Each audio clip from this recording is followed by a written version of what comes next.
Guys, losing a relationship sucks, I know, because I've lost so many friends, so many relationships throughout my life for so many different reasons, okay?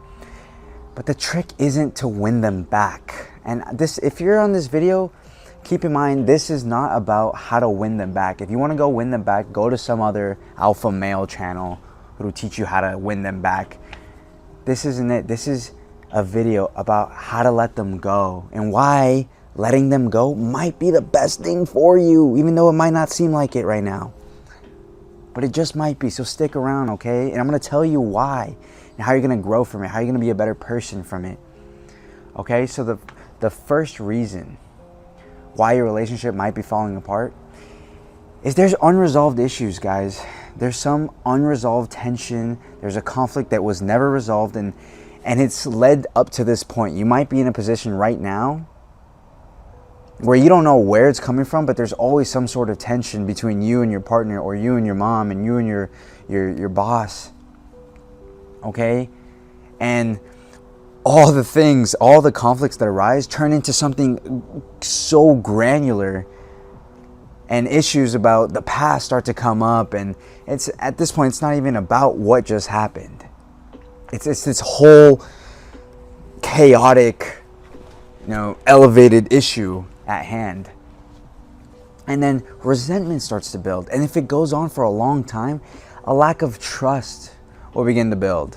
Okay, I know, because I've been through this. It's like a boiling pot of water. At first you turn on the heat and it's okay, everything's fine, it's settling, it's doing its thing, it's boiling.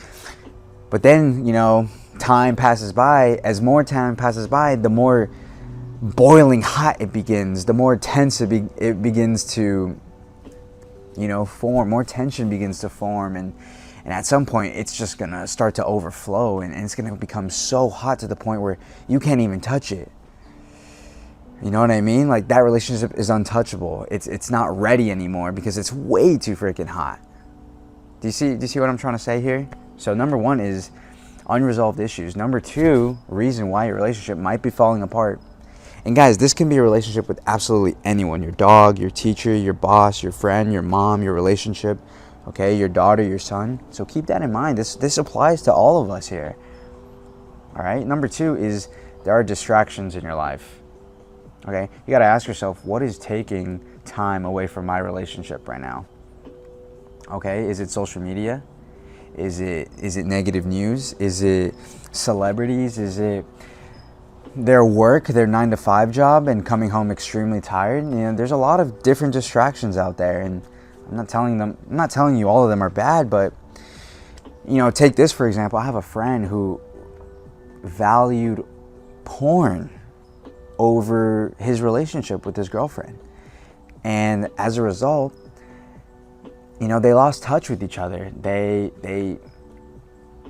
She felt really excluded from the relationship. She felt of lesser value. She lost a sense of self-worth because he was choosing this consumption of, porn, or this addiction, whatever it be. It could be alcohol, it could be anything.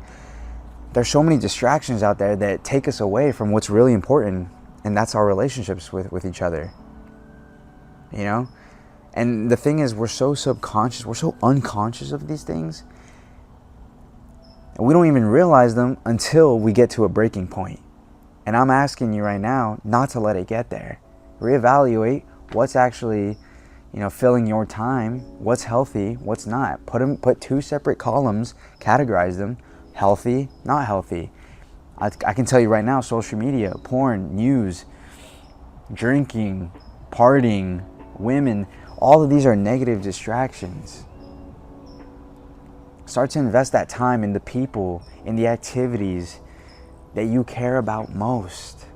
Don't waste your time on things that do not matter.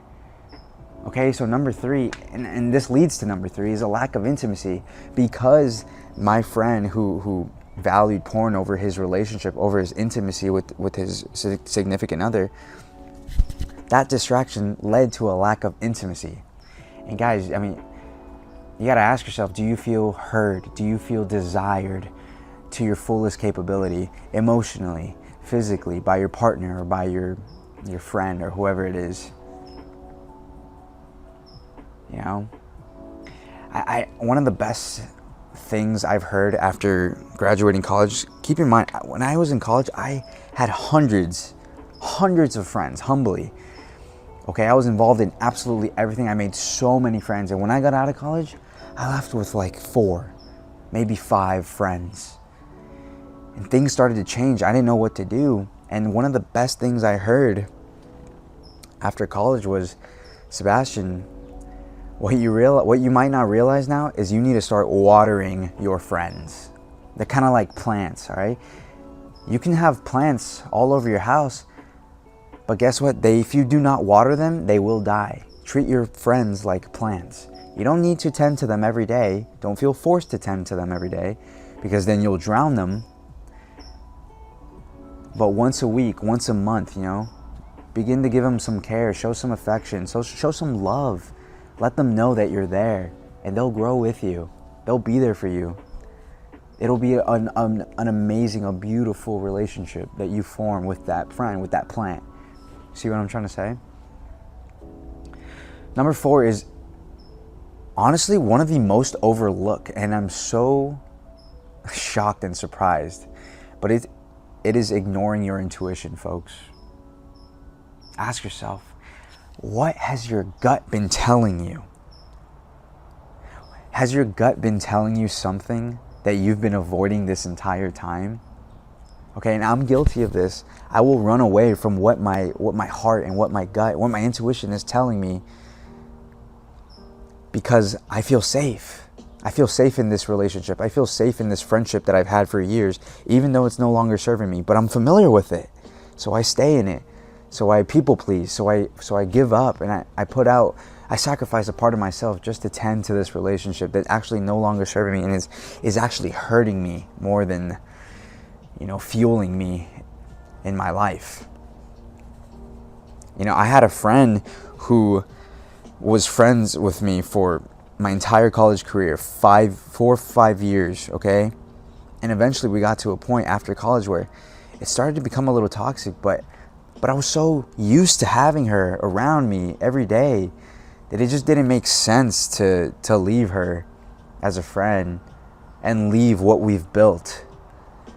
But the entire time, my intuition was telling me, this person isn't for me anymore. I am growing here, and she is, you know, growing this way.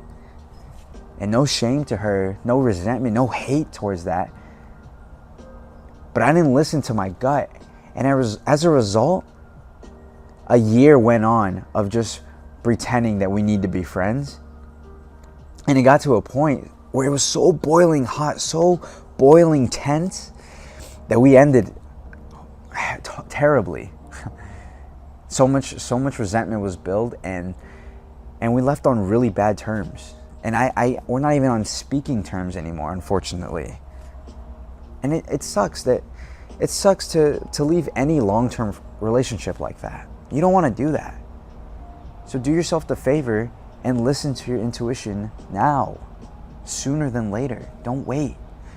Okay, and the last point, guys, I want to make is, and one of the most important, and this is going to be the hard truth for many of you, but I had to learn this the hard way, and that is, relationships are meant to grow apart.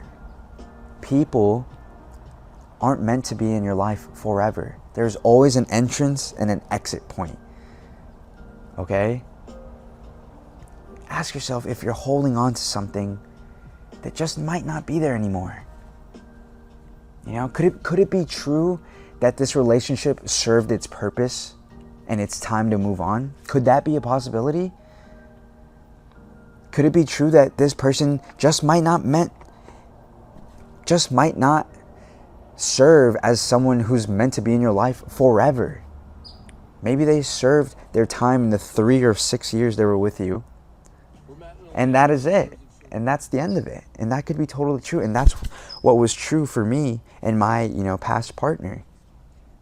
I was growing in this way. I wanted to explore new opportunities in my business, and, you know, I wanted to travel more. I wanted to meet more people. I knew we were moving in different locations, so it just made more sense to release rather than force something that just isn't there anymore. And I wasn't doing it just for me, I was doing it for her. And she was growing in different ways. She was prioritizing other things, and that's okay. It was heartbreaking, don't get me wrong. But that's what life's about. Life's about going through these setbacks and triumphs and learning about someone and growing in different ways. And that's the tough truth. And it's such a beautiful experience. And if you can change your perspective on these things and allow a relationship to fall, not necessarily think of a relationship as falling apart, but maybe the relationship is just drifting into something different. Ever look at it like that? So the one thing I want to tell you guys is, look, I'm not telling you to give up.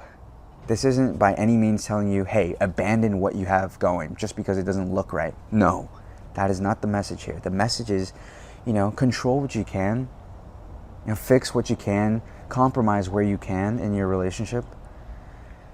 But then let go. Let go and let God. Let go of what you can't control. Because I promise you, better is on its way.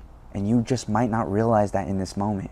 But understand that months from now, maybe years from now, you're going to look back and you're going to thank yourself for moving on, for allowing it to drift, allowing yourself to become this new, higher version of yourself.